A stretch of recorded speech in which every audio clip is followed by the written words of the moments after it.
Hello, and welcome to round 5 of Battle of the Decades, the show where I, Chuchu of Chuchu is a Ranker, recap my Album of the Year series, correct any glaring mistakes I made via my Album of the Year choices, and also indulge in a totally nonsense yet hopefully fun tournament to decide what is the best decade in music.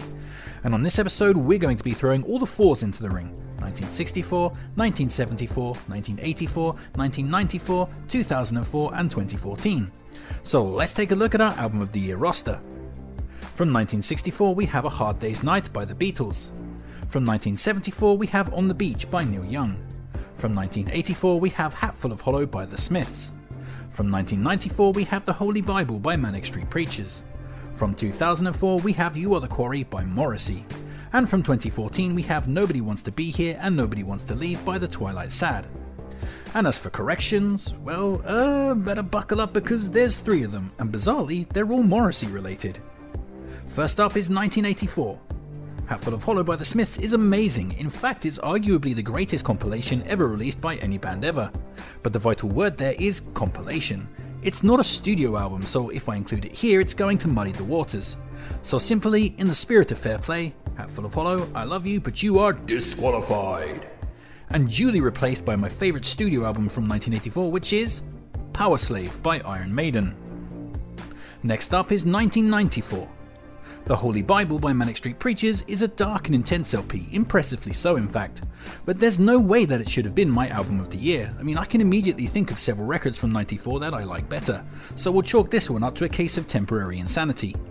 Anyway, I will be officially swapping it out for Vauxhall I by Morrissey, which is a pretty obvious choice for me frankly.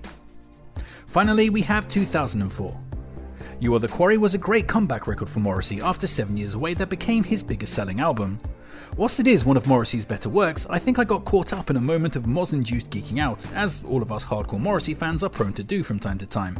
Because there's a very easy answer to the question of my favourite album from 2004, as it's straight up one of my favourite albums of all time, which is Infinityland by Biffy Clyro. And that's all the corrections done and dusted. I'm now fully satisfied with these selections. So, now the battlefield has been prepped, let's be complete rankers and rank into the very fabric of time itself. This is Battle of the Decades, Round 5.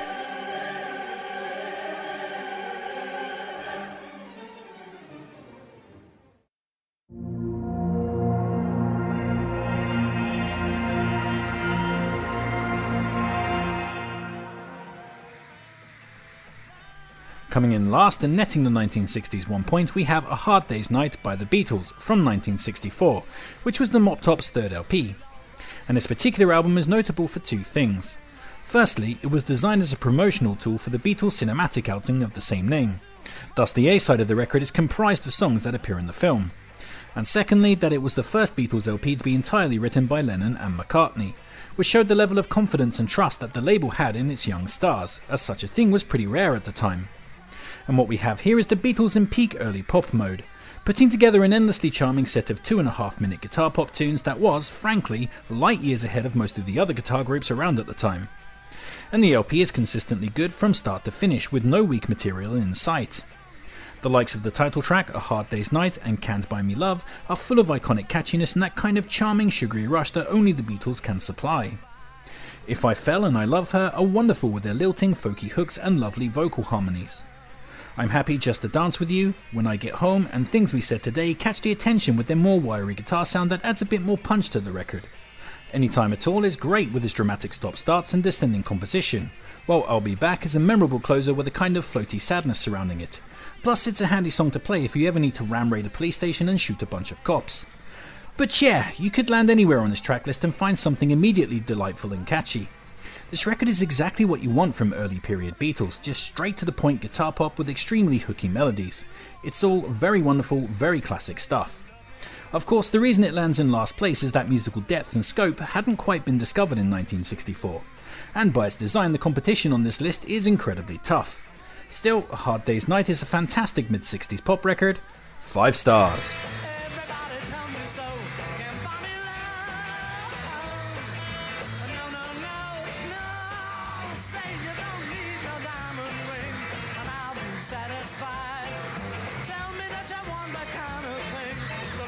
Just can't buy.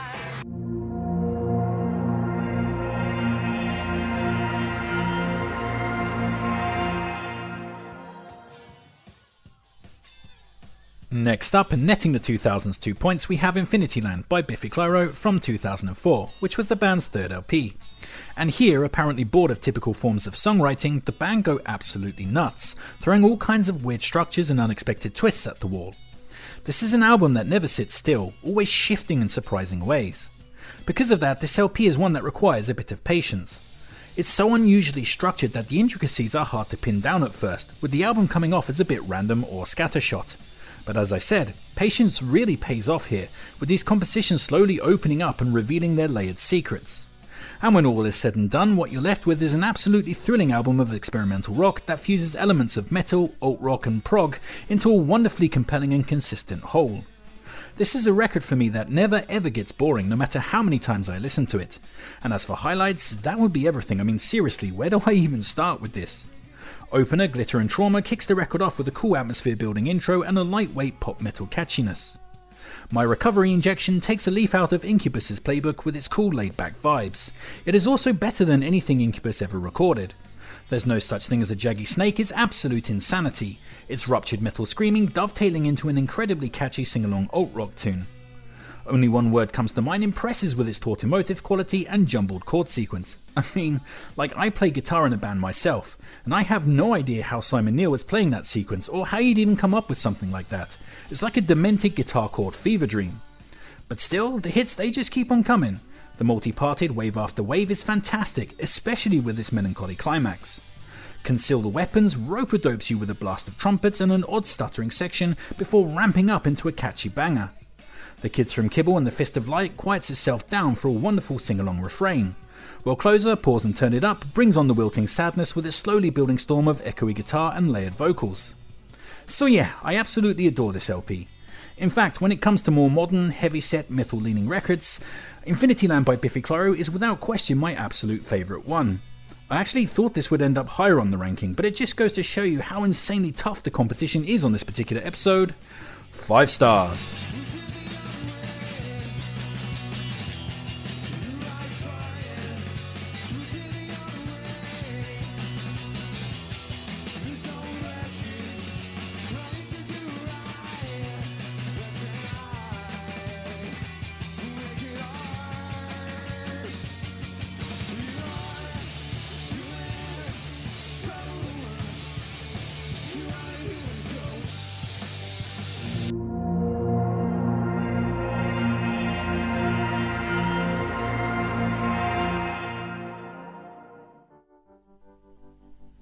Coming in next and netting the 1970s 3 points, we have On the Beach by Neil Young from 1974, which was Neil's fifth and in my opinion best LP.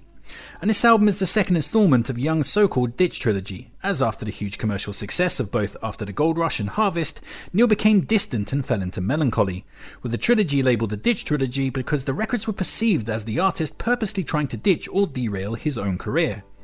But for me, the resigned sadness and mellow yet aloof atmosphere really makes this particular Neil Young LP pop. Every track on the record manages to hit its target and maintains the overall mood of inevitable defeat, whilst also offering up some beautiful melodies and lots of ornate blues guitar work to sink into. Highlights from an LP that is just best to sit back and let wash over you includes the opening Walk On, which is the most overtly rocking tune on the record and invites you in with its warm country-inflected rock and wistful catchiness. See the sky about to rain. It's a spectacularly beautiful ballad, full of drooping sadness and wilted summer-hued melodies. It's an absolutely awesome track. Revolution Blues has a cool bluesy swagger and an angry lyric that periodically bursts with murderous American violence. Vampire Blues is a lot of fun with its cool guitar licks and lyrics that equate oil prospectors to vicious creatures of the night.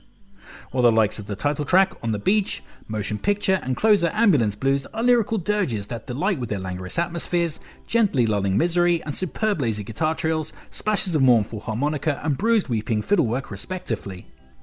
So yeah, this is a magnificent LP that always manages to absorb me into its deeply melancholic foils. The album does indeed feel like being on the beach, only by yourself at sunset, nursing a cup of beer, looking out to sea while pondering on the vast loneliness of it all. It almost makes me feel guilty for having to employ Cunt Smasher due to the lack of available footage. Almost, but not quite, because, you know, Cunt Smasher rules. 5 stars. Rolling down the track again. See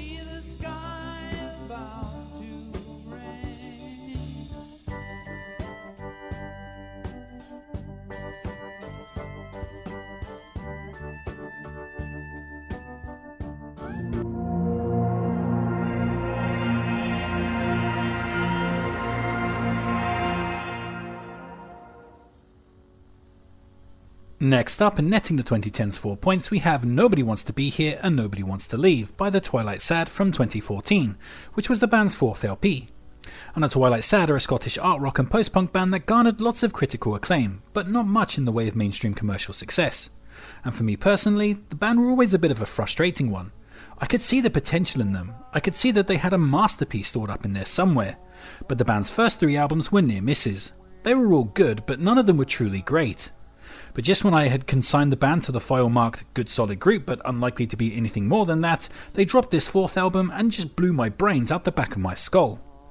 This LP totally capitalised on the band's latent potential, putting together the best elements of their previous records and crafting them into a darkly cohesive and consistent post-punk banger that was as catchy and as accessible as it was miserable and bleak.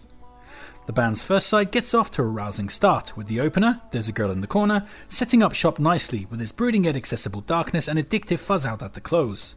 Lead single Last January impresses with its pitch black rhythmic pulse. The way the track gathers more and more intensity as it goes on is pretty cool. While It Never Was the Same is a molasses-paced ballad that captivates via James Graham's tender vocal performance and its giant miserable refrain as he sobs, "We've fallen, we've fallen, we fall apart." But it's actually the back end of the record that goes into stratospheric mode, offering up a truly phenomenal run of straight-fire bangers. In Nowheres is a grinding gothic tune, its heavy wall of gnarled guitar pulling a frisson of The Cure's Pornography out of the ether. Title track Nobody Wants to Be Here and Nobody Wants to Leave is spectacularly moving, with its squalling shoegaze guitar storm and head in the hands and last moments of a relationship misery, as Graham collapses into the words, "Can we go back? I don't know where it all went wrong." Pills I Swallow really reminds me of the feeling I get from the darker Smith songs, its reverb-smothered composition and groaning backing vocals conjuring up a sense of urbane grief and loss. While Leave the House is great with its blast of insidiously catchy vocal lines and wicked climactic guitar explosion. So yeah, Nobody Wants to Be Here and Nobody Wants to Leave by the Twilight Sad is simply one of the best, if not the best, gothic post-punk album of the last decade. 5 stars.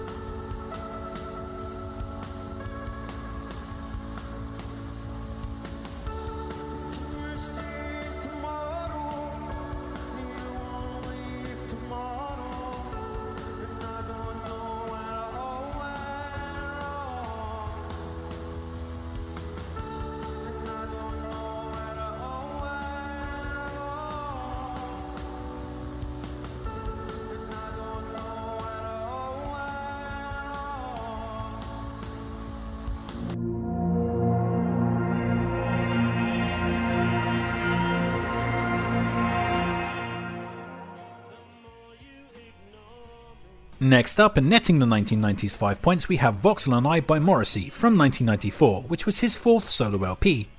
And what more can I possibly say about this record? Like, I've covered it so many times during the course of this channel. But here we go again, once more into the breach and hopefully for the last time. So in the run up to this album, Morrissey suffered a spate of deaths in his inner circle, sinking him into a resigned, more emotionally fragile mood than usual. Adding to this, the fallout from his disastrous Finsbury Park performance, where he wrapped himself up in a Union Jack in front of skinhead imagery, Morrissey, what the fuck were you thinking? And the bard was placed in an uncertain position where he wasn't sure if his career was going to survive or not. And all that emotional intensity was duly mined for this LP, Vauxhall I, which really feels like Morrissey waving goodbye and getting ready to sail off into the sunset, with everything he ever wanted to say left behind on imprinted wax.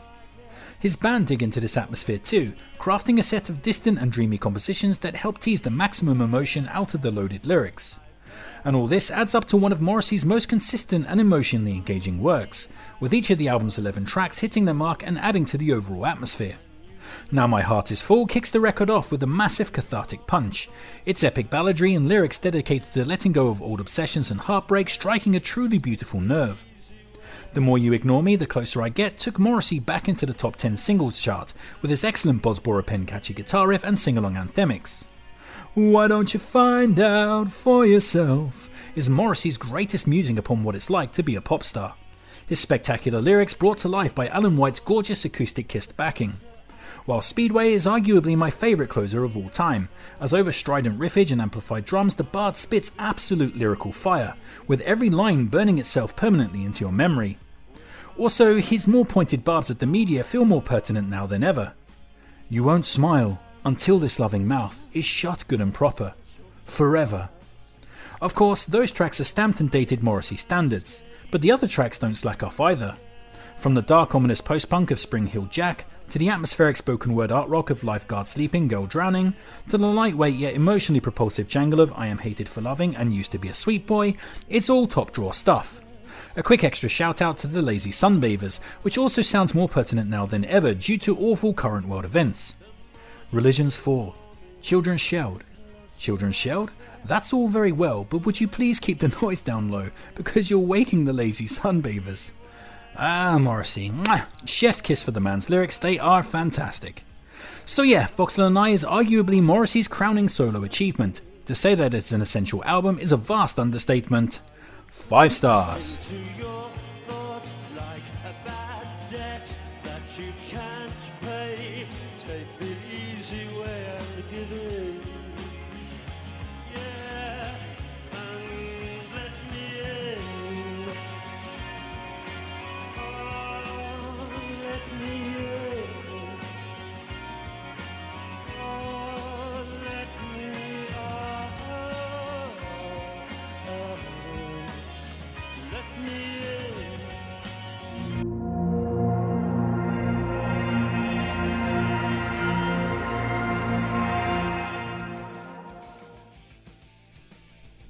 Coming in first place and netting the 1980s a full 6 points, we have Powerslave by Iron Maiden from 1984, which was the legendary heavy metal band's 5th and in my opinion best LP. Although to be fair, you can't really go wrong with anything the band released during the 1980s. And for me, this is not only Iron Maiden's best album, but also the greatest metal album of all time. It's certainly the one that I play the most and get the most out of. And stylistically, this is Maiden's most driving and relentless record. From the moment it begins, Powerslave just puts the hammer down and doesn't relent, going 100 miles an hour from start to finish. Usually that would be a negative, but there's something magical going on here that's kind of hard to explain. The soundscapes on this are all universally bright and upbeat sounding, and this makes the album a real joyous experience to listen to. Usually, when I think about metal, I think about dark, dreary and oppressive soundscapes that have bleak or aggressive elements to them. Powerslave on the other hand sounds like beautiful blue skies, a white sand beach or playing footy in the back garden on a summer's day. It's beers and good times rather than blood and violence. Even the lyrics have a fun, slightly goofy and geekish nature to them. Aces High has a boy's own adventure element to it, with its tales about the brave pilots that fought and died in the Battle of Britain. Flash of the Blade and the Duelists are great fun, channeling Bruce Dickinson's love of fencing and sword fighting. Powerslave is about ancient Egyptian pharaohs believing that they will live forever, while Rhyme of the Ancient Mariner is based upon the classic poem of the same name by Samuel Taylor Coleridge. And then you have the musicianship, which is just out of this world. These songs all have a proggy ebb and flow that keep them interesting. And of course the guitar solos are just to die for. Dickinson on vocals too absolutely rocks the shit. His anthemic Fist in the Air chorus on 2 Minutes to Midnight and his unforgettably catchy Banshee-like vocal work on Back in the Village are sublime. As for highlights, that would be everything, as there isn't a bad second of airtime on the entire package. And to be fair, I've already name-checked most of the tracks. But a brief nod and a chef's kiss go out to the Egyptian guitar riffs of the title track Powerslave, which has to be the greatest Egyptian-themed rock track of all time. And pretty much the entirety of the 13-minute epic closer, Rhyme of the Ancient Mariner. Especially the track's guitar solo though. The atmospheric build-up to it is one of my favourite moments in music ever.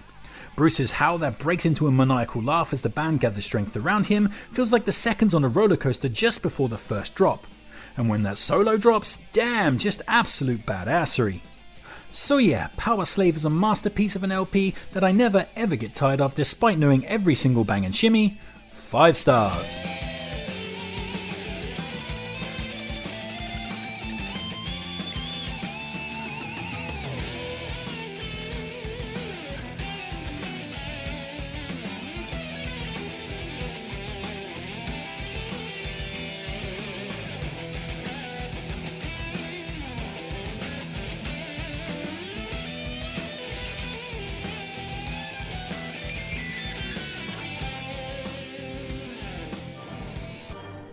So stop trying to make your grandmother orgasm with that signed photo of Jack Nicholson and turn your attention to the scoreboard.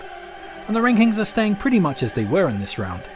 Still in first is the 1990s with 24 points. Remaining in second is the 1970s with 21 points. The 1980s are in third with 20 points. The 2010s are in fourth with 16 points.